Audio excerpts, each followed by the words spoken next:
Hi, and welcome back to the Neon Sanctum tutorial series. If you haven't seen the first video, you can check it out by clicking here. In this, the second video, we'll be taking a brief look at item cards, and how characters use them when performing actions.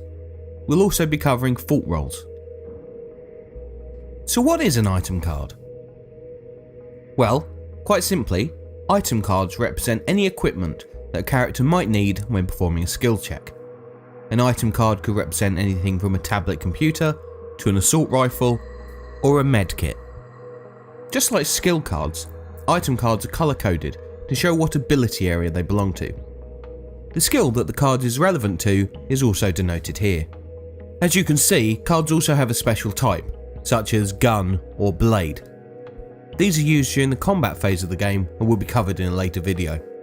It's important to note that these are just guidelines. If a player comes up with an ingenious way to use an item in an ability area or skill that aren't marked on the card, then this should most certainly be allowed. In fact, the DM should look to reward them with a willpower point. We'll cover those in a later video. But how do they work? When performing actions outside of combat, the DM may inform the player that they will require an item to successfully complete an action. For example, if a player wants to hack a mainframe, then the DM will tell the player that they will require a hacking skill item. If the character doesn't have an item in that skill, or they can't convince the DM they have something that would work, then the character is unable to perform that action. What is a fault roll? Whenever an item is used as part of a skill check, or during an action in combat, there's a chance that it will develop a fault. Guns could run out of ammo or jam, tablets lose their charge or crash, and medkits might run out of bandages. Rather than tracking how many shots have been fired, the charge on your electronics, or the number of pills left in the bottle, Neon Sanctum uses a mechanic called the fault roll.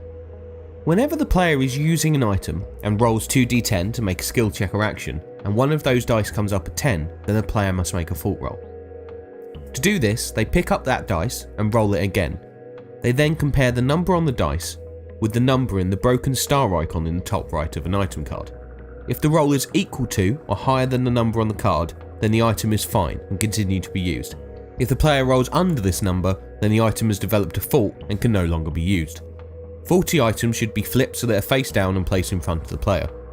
Faulty items can be fixed in a variety of ways.